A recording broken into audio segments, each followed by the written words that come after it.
Okay, and in this video we will learn the inference for the multiple regression. So this is basically the same thing with the simple linear regression. The only difference is that in SLR we only have one covariate x, but in multiple linear regression MLR we have multiple covariates x1, x2 to xp minus 1. But they are all linear regression. So the form, these two are all the linear form.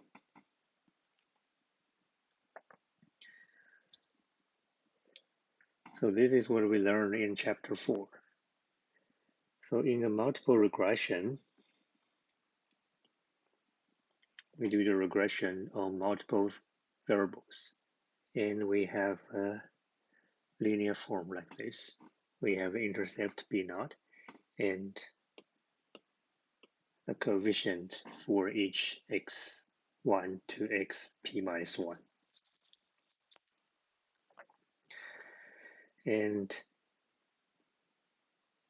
these coefficients are estimated by minimizing the loss function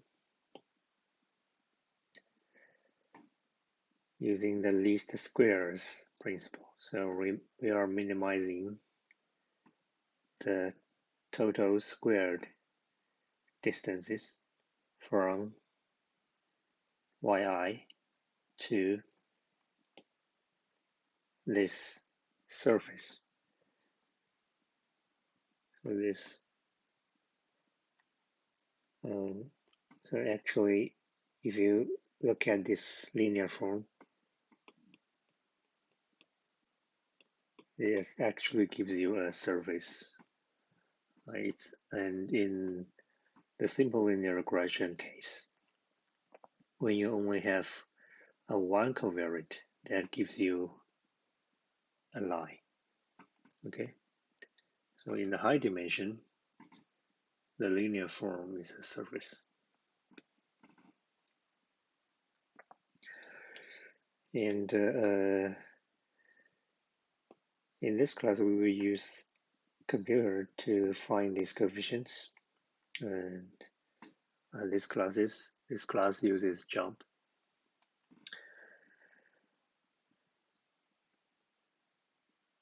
And to formalize this model, we did the same thing as what we did in the simple linear regression. We assume that there is a true linear relationship with coefficients beta naught to beta p minus 1. So these are the true parameters, which we don't know. And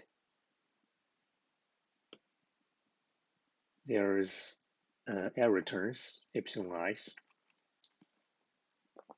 They are random variables, independently distributed with normal distribution, mean 0, and variance sigma squared. So this response variable is also a random variable. And this is the mean of the response variable. And the variance of yi, so this is just the mean of yi. And the variance of yi is also sigma squared.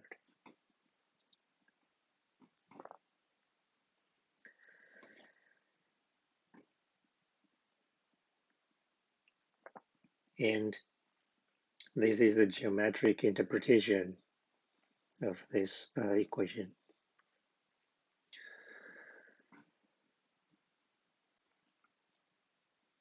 So if we have two covariates, x1 and x2, and y is equal to beta naught plus beta 1 x1 plus beta 2 x2 plus epsilon. Okay, And epsilon is normal 0 sigma squared. So that means this y is also a random variable with normal distribution. The expected value is beta naught plus beta 1 x1 plus beta 2 x2 plus the expected value of epsilon. This is 0. So you got beta naught plus beta 1 x1 plus beta 2 x2. And we denote this as mu of y given x1, x2. This is the mean of y at x1, x2.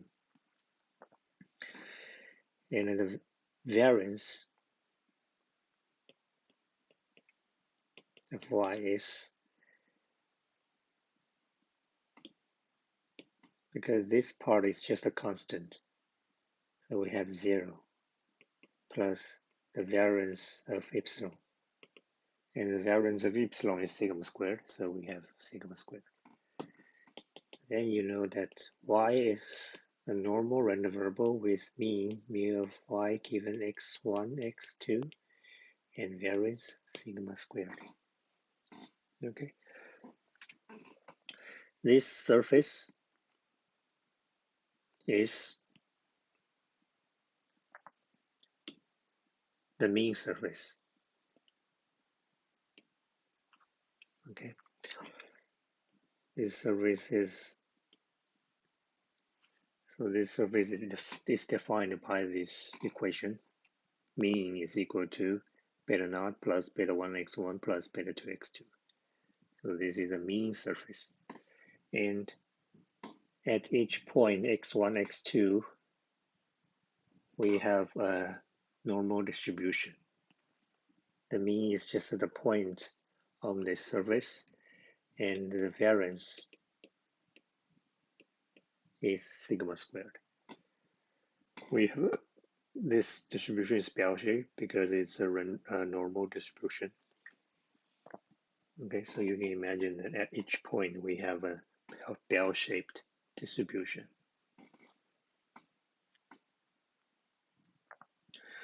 So the next thing is that we need to estimate the parameters in this model. The first thing is we need to estimate the variance sigma squared.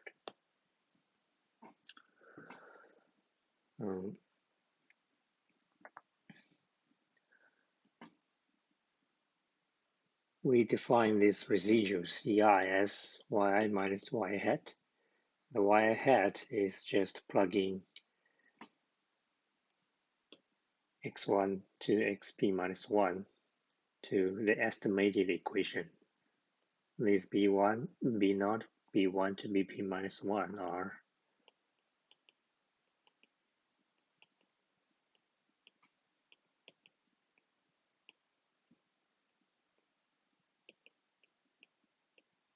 estimated using the least square.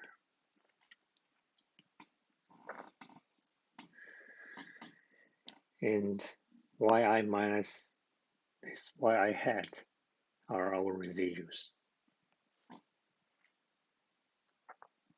Then we have a surface fitting sample variance, or sometimes called the mean squared error, at this form.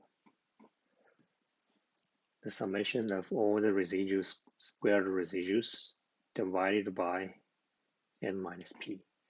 So the p is number of coefficients.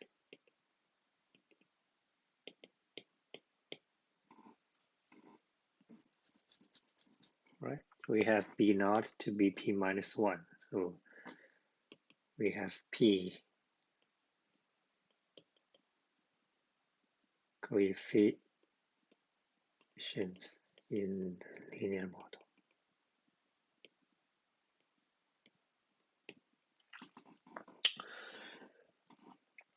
And remember that when we have the simple linear regression, the p is just a 2.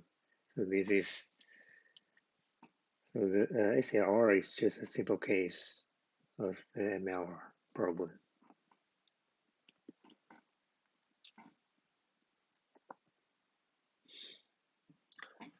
Okay, now let's look at an example.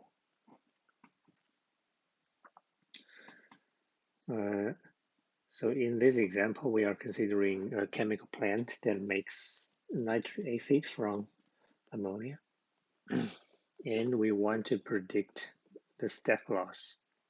This is the response variable, y. It is 10 times the percentage of ammonia that escapes from the absorption column.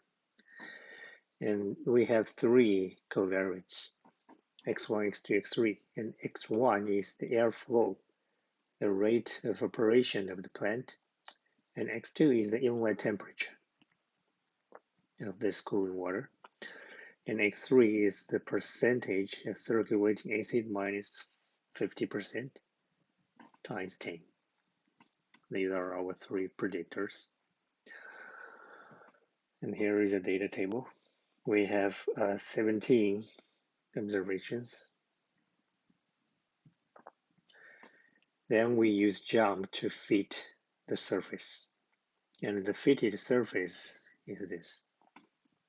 The yi hat is given by this fitted equation. And you can find these estimates in the parameter estimates table in the jump output in the second column of this table. And you may also want to look at the residual plot. So this is the residual plot of the residual against y hat. The y predicted is the y hat. And we don't see any curved pattern, so that's good.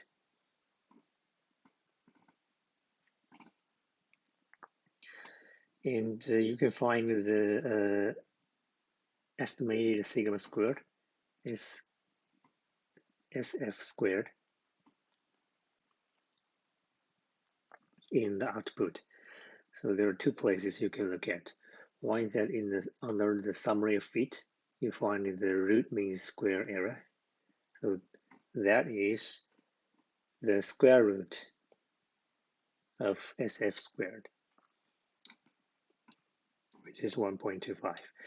And you can find the SF squared without the root operation in the analysis of variance table in the mean squared column for the error row, which is 1.569.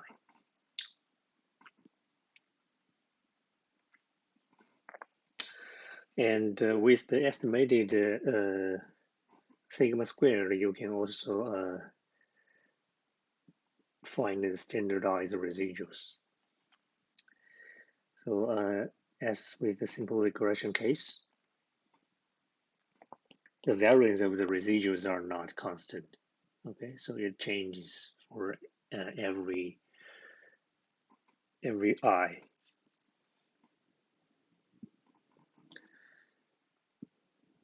Although this variance for the error terms are all the same, but that is under the true model when you know all the coefficients.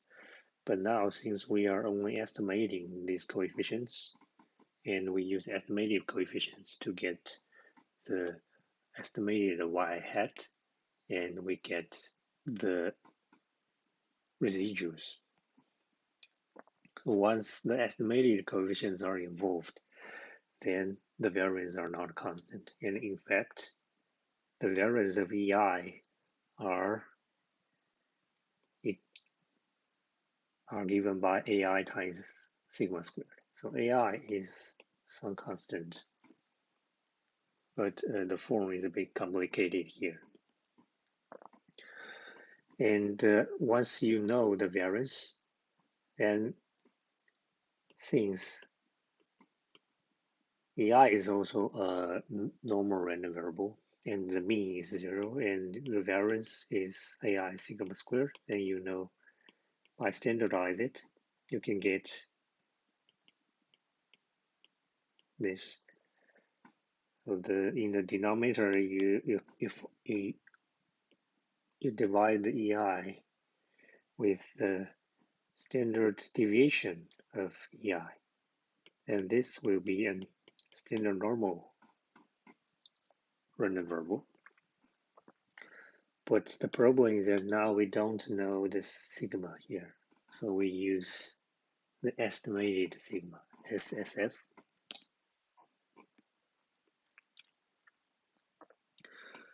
And we obtained the so-called standardized residuals, and they are called EI star.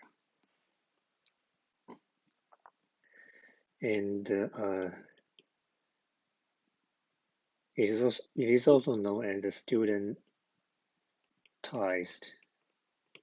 residue. Okay.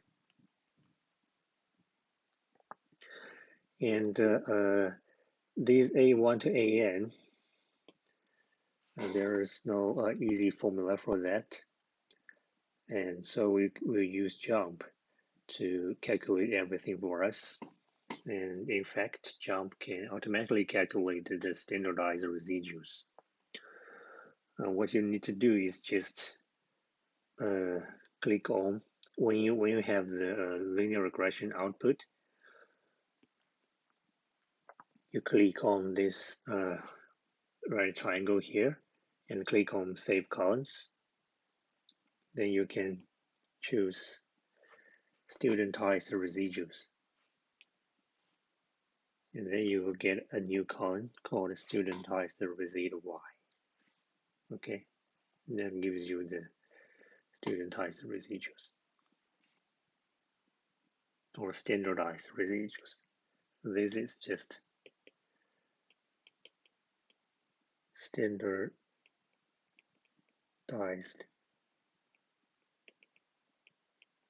residuals. So studentized residuals, standardized residuals are the same thing. And after you get the studentized residuals, you may want to check the normality, okay? Because under the normal assumption, this thing will be a standard normal random variable. So now if you change the estimated sigma SSF to replace the unknown sigma here, then this EI stars, the still standardized residual should also be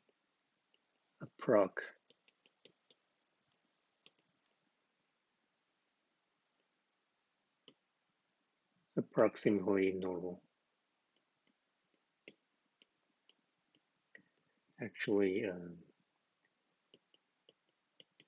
should be approximately a standard normal distribution, normal 0, 1. And you can check this normality using the normal QQ plot. And for this data set, we find that in the normal QQ plot, all the residual points are falling around a straight line. So that is good. That means the model assumptions is not severely violated.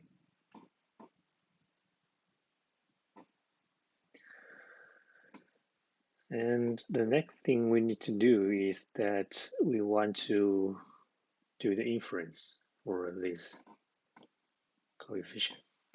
So this is the most important thing we are interested in. And so the formal model, in the formal model, we have p coefficients that we don't know. And we use the least squares to get the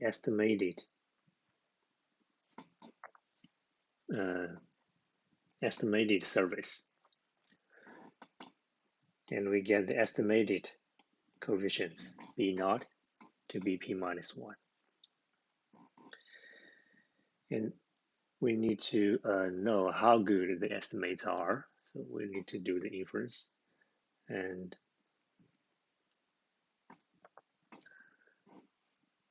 under the model assumptions, we have this BL. So for each estimated coefficients, the BL is an estimator of beta L.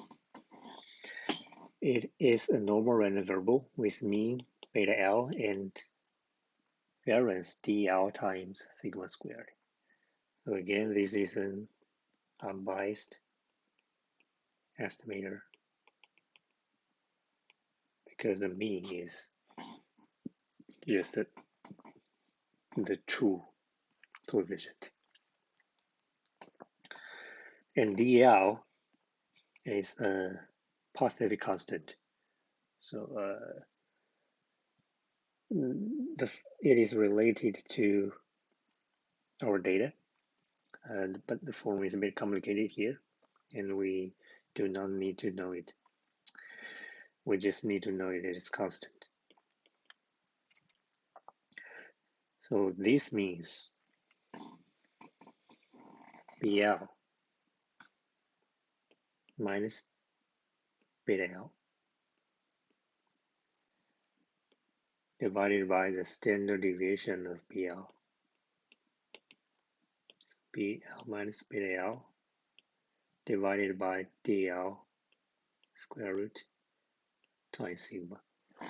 So by standardizing it, we will get a standard normal random variable. And because now we don't know the sigma, so we use the estimated one. We use SSF to replace it.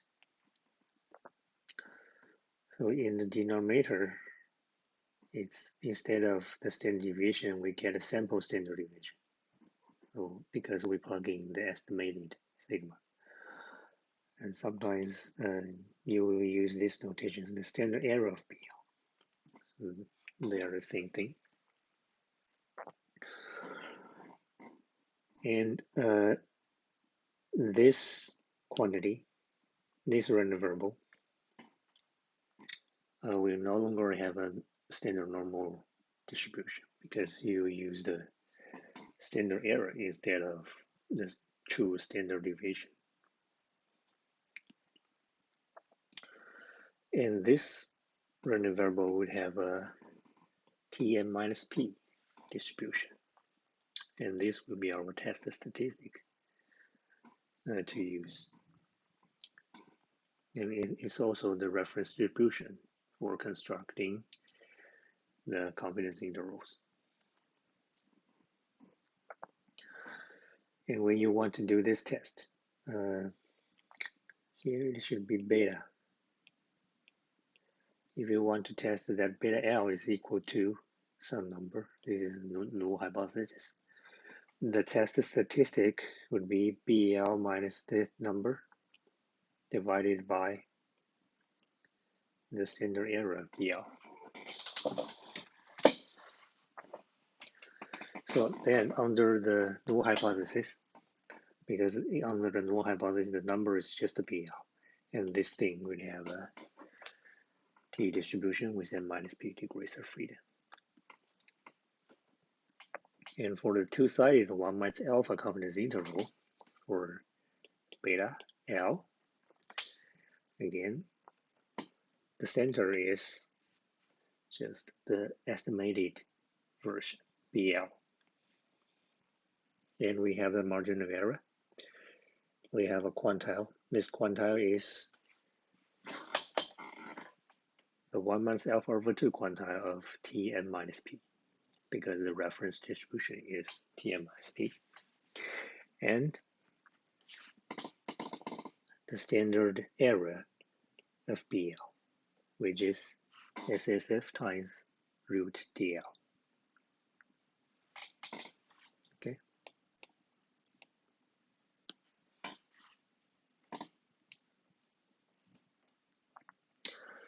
And again, we will use the stack loss example. And so in this example, we have 3 covariants and the sample size is 17. This table gives you the primary estimates and the standard error of these estimators. We will do these 4 things. First, we will test that beta 1 is equal to 1 versus the alternative beta 1 is less than 1. And we use the confidence, we use the significance level alpha equals 0.1. And we will test whether beta 3 is equal to 0 or not. And we use a significance level alpha equals 0.05. And then we will compare the test statistic to the one in the output table.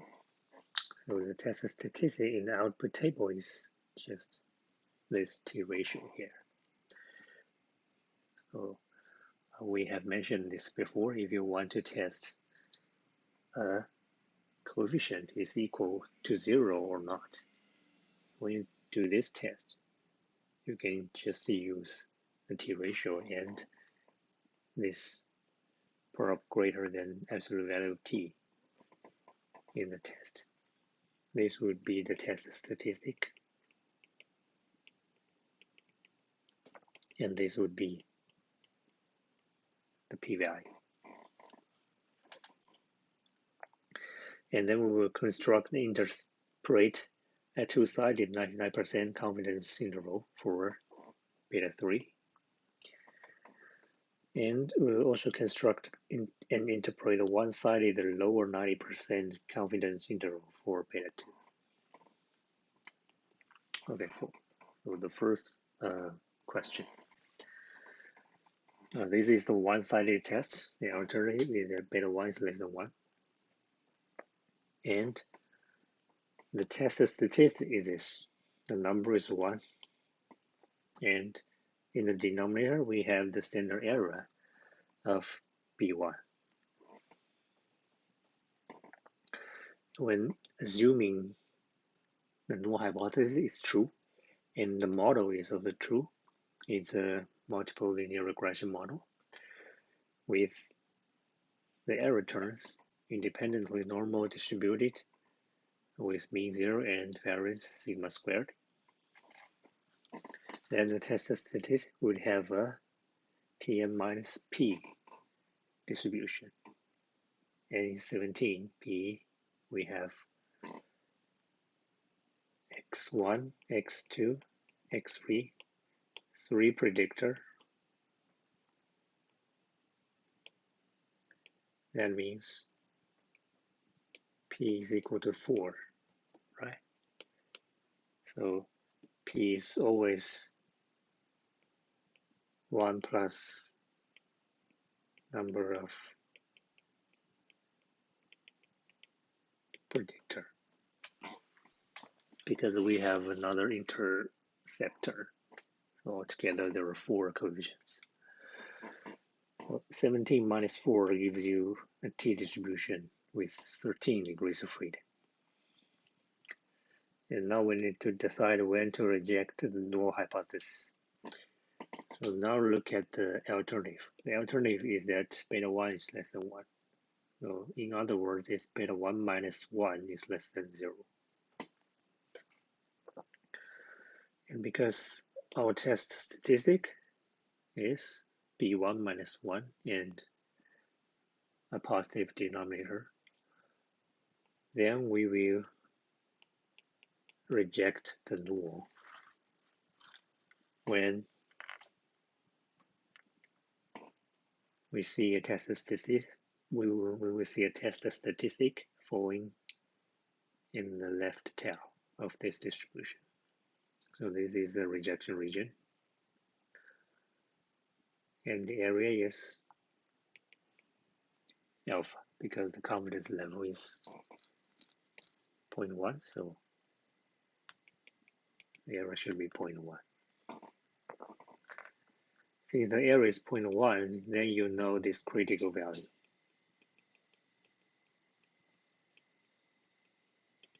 So the error to the left of the critical value is 0.1. That means it is a 0.1 quantile of T13. So that is T13.1. We will reject H naught if T, the test statistic, is less than T13 alpha, which is T13.1. And the value is minus 1.35. The observed test statistic, we plug in B1 and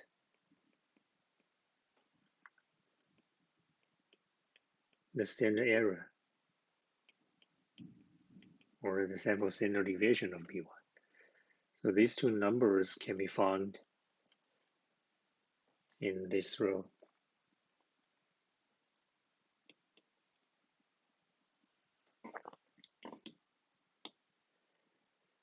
This is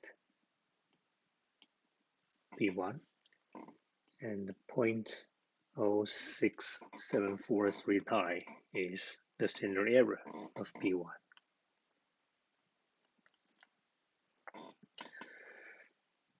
Then we have an observed test statistic of -3. So since -3 is less than the critical value, then we will reject H naught and conclude the alternative. The last step, so never forget the last one, we interpret the result in layman's term. There is enough evidence to conclude that the true slope on airflow is less than 1 unit stack loss per unit airflow. Okay. What does that mean? That means that with each unit increasing airflow and all the other covariant held constant. So that this is a standard statement when you interpret the multiple linear regression. With each increase in one parameter, with each increase in one covariant and all other covariants held constant, we expect that the stack loss to increase by less than 1 unit. Okay, and to be more accurate, you can add a mean here. So we expect the mean stack loss to increase by less than 1 unit, right?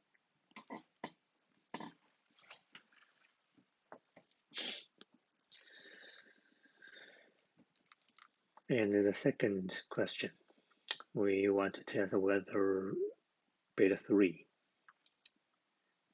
is equal to 0 or not.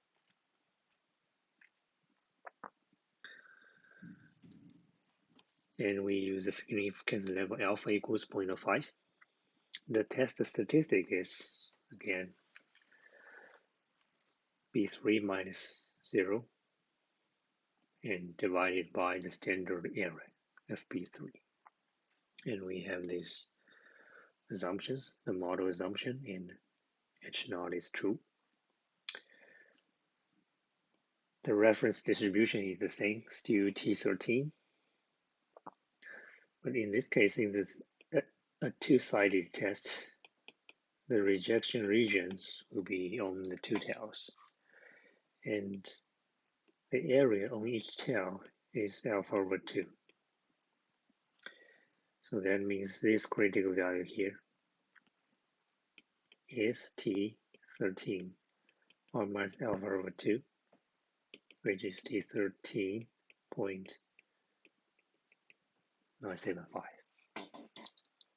Right. So you will reject H naught if the absolute value of the test statistic is greater than this critical value.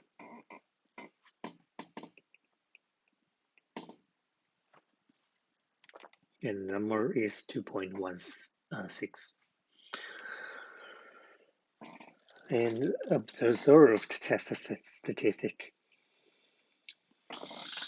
is negative 1.089.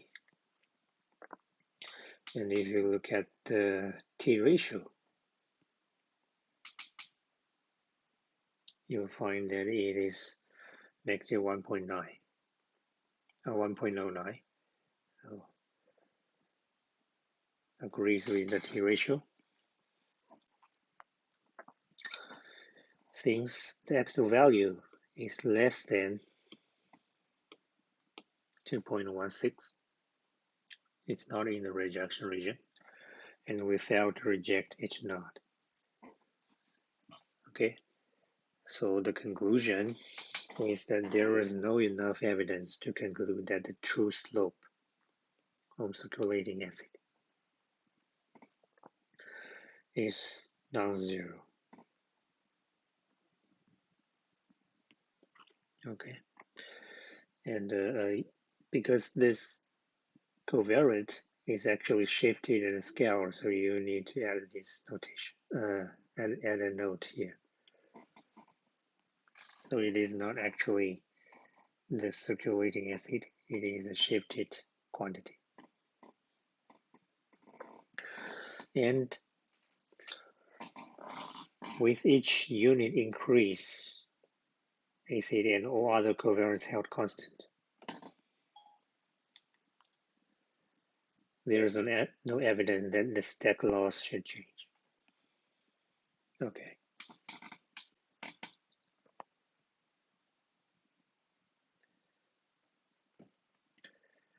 So this is something that you can do to test whether some covariant will affect the response variable. And in this case, this test tells you that the circulating acid may not be associated with the response. And if you look at the p-value, it is a big number, 0.29. It is greater than 0.05. So at the significance level of 0.05, using p-value, you will also reject the null hypothesis. You will also fail to reject the null hypothesis. Okay.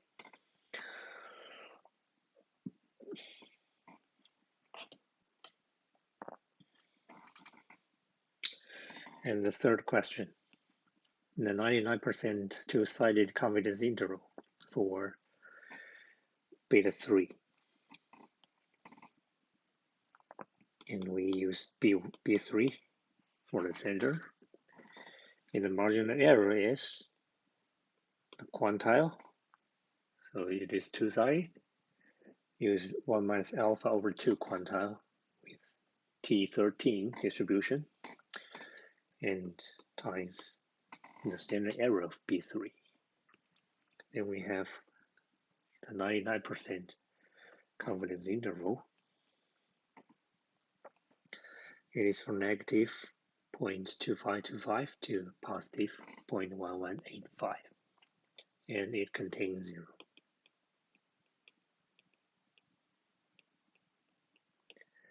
So with this confidence interval, you will also reject H0 at alpha equals 0.01, right? If you use the confidence interval to do the hypothesis testing.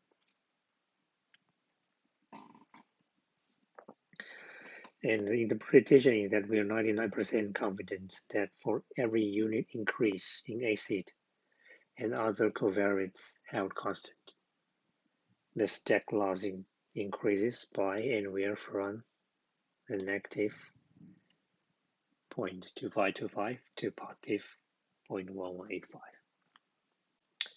And to be more accurate, you can say the mean stack loss, right?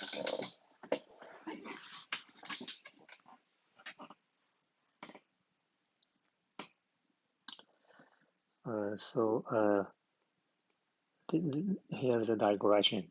Why we always say that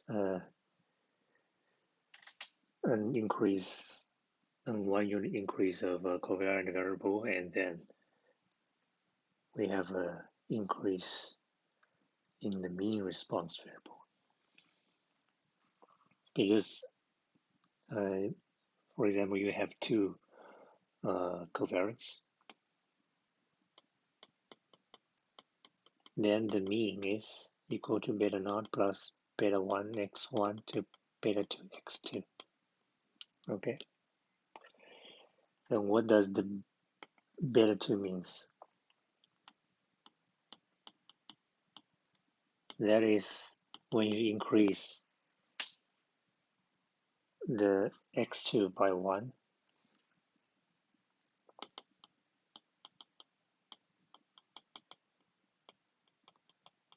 you got the mean response, mu of y given x1, it is held the same, and x2 is increased by 1 unit. Then the increasement, mu of y given x1, x2 plus 1 minus mu of y given x1, x2 is just these two cancelled, and this beta 2 x2 and beta 2 x2 cancelled. Then you get a beta 2 left. So that's why you said, well, that's why the interpretation is like this. It is an increase, it is an increasement in the mean response by a 1 unit increase in the covariant. Okay, the fourth question, 90% confidence interval, but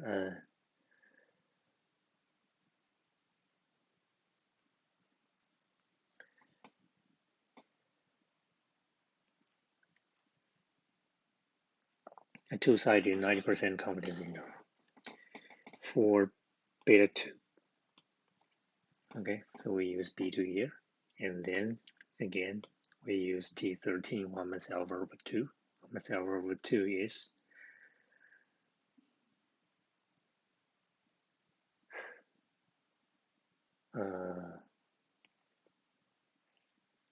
oh, there is a mistake here.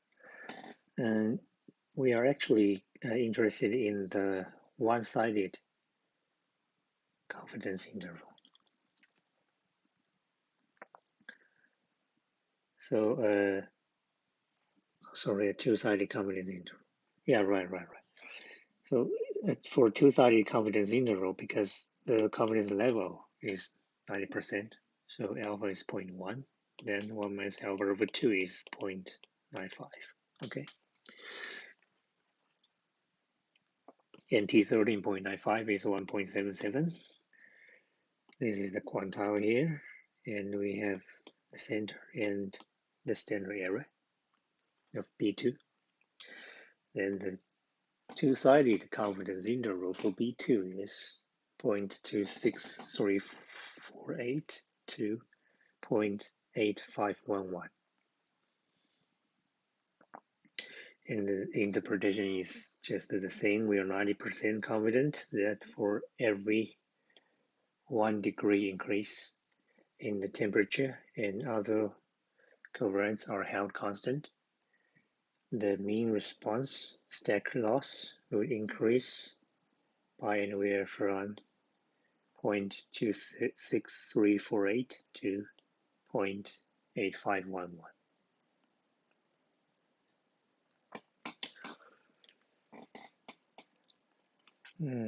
Okay, that's inference for the coefficients. And we will do the inference for the mean responses too. Just like what we did for the SLR model.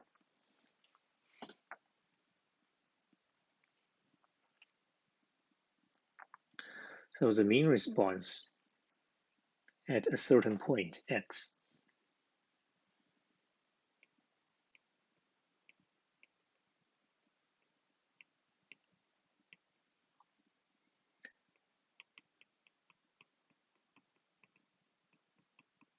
we use x tilde to denote the point x1 to xp. So the mean response at a certain point x is denoted by mu of y given x. This is also an unknown parameter, and we want to do the inference of this parameter. And under the model assumption, the estimated mean response mu of y given x hat.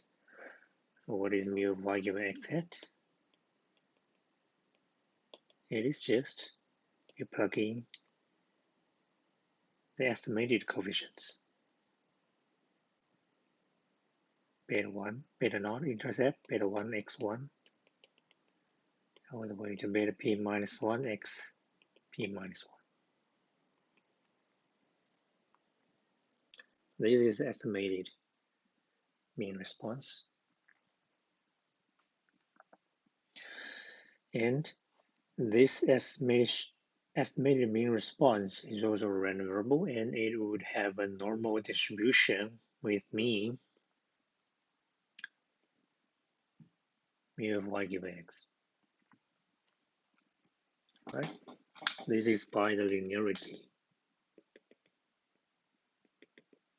of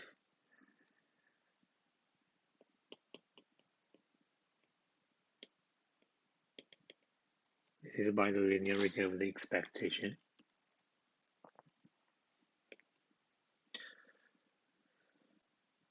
And the variance of this estimator would be sigma squared times a constant a. But this constant would be different for different x. So that's why I used an a of x here. So we call it a constant because when we do the inference,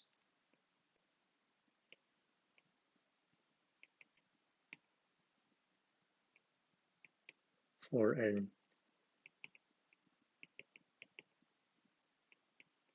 individual mu of y given x, we will always fix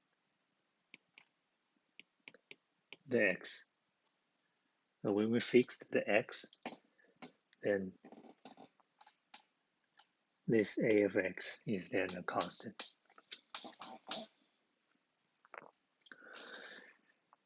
And then what we can do is just re-standardize this random variable. We subtract the mean and divide it by the standard deviation. Then this random variable would have a standard normal distribution. But since now we don't know the sigma, then again we use the sample version SF to replace it, and then this random variable would have a t distribution with n minus p degrees of freedom. So when we want to do the hypothesis testing, in the numerator we have mu of y given x hat minus the number in the null hypothesis. And in the denominator we have the standard error of mu of y given x hat. Okay, this thing is just the standard error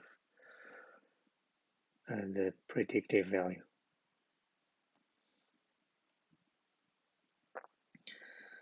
And in the same way, you can get a two-sided 1 minus alpha confidence interval.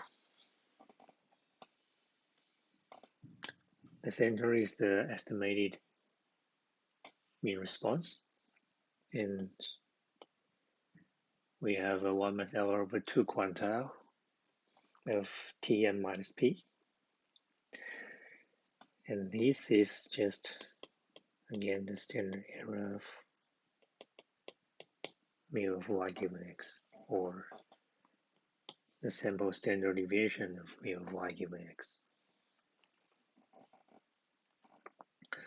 This thing is something you can get directly from the jump output. So we don't need to know what the AX is. Okay. So in the next example, we will use jump to compute a two-sided 95% confidence interval around the mean response at the third observation point.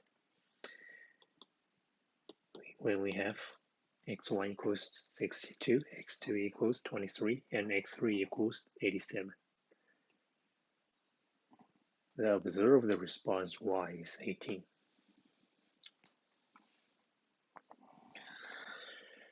And what you can do in the jump is that again you click on the save columns and you do predictive values, and you save another column called standard error of predicted. Then you got these two columns, and you want to find the predicted y and standard error pred y for the third observation. Okay, so this is just mu of y given x hat, and this is the standard error of mu of y given x hat. So with this, you can construct the 95% confidence interval.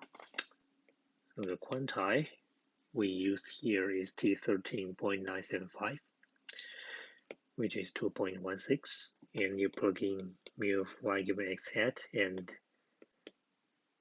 the sample standard deviation of mu of y given x hat, and you got the confidence interval from 18.346 to 20.151.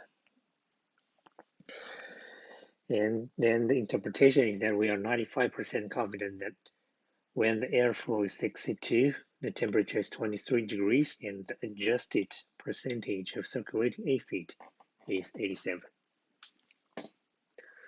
The true mean stack loss should be anywhere between 18.346 to 20.151. Okay, that is for the individual mean responses. Now for the multiple mean responses. So that is when we need multiple 1 alpha confidence intervals. So this is just the simultaneous confidence intervals. Okay. Recall that for simultaneous confidence intervals, what we want is that each mu of y given x is included in the simultaneous confidence interval for all x at the same time. Should be 1 minus alpha. So this interval should be a wider interval than the individual confidence interval for me. And in the simultaneous confidence interval, everything is the same. The only difference is that in the quantile component, you're using the square root of p times an f quantile. You use a 1 minus alpha quantile of the f distribution with degrees freedom p and n minus p. This part is again the standard error of mu of y given x hat. And we would use jump to do the work.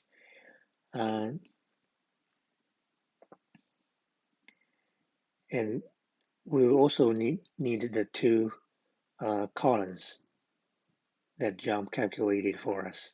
One is the predicted mean response, mu of y given x hat, and another thing is the standard error of the estimation.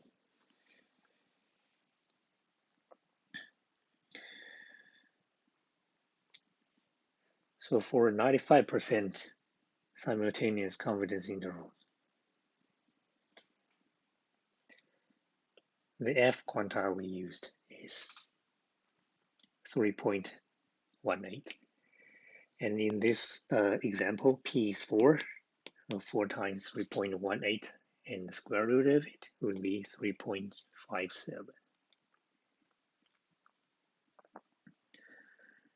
Okay.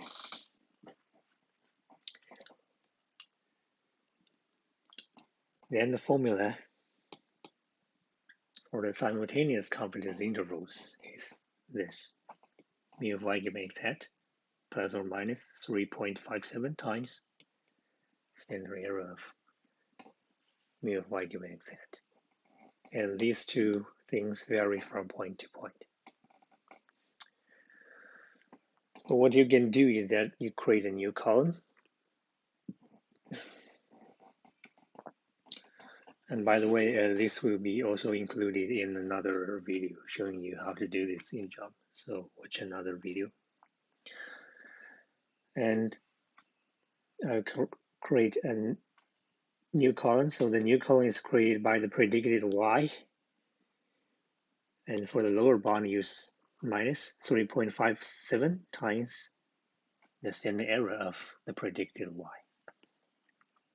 And for the upper bound, we use plus. And then you have the simultaneous 95% confidence intervals. Okay. And that's all for this video. And don't forget to watch another Jump video.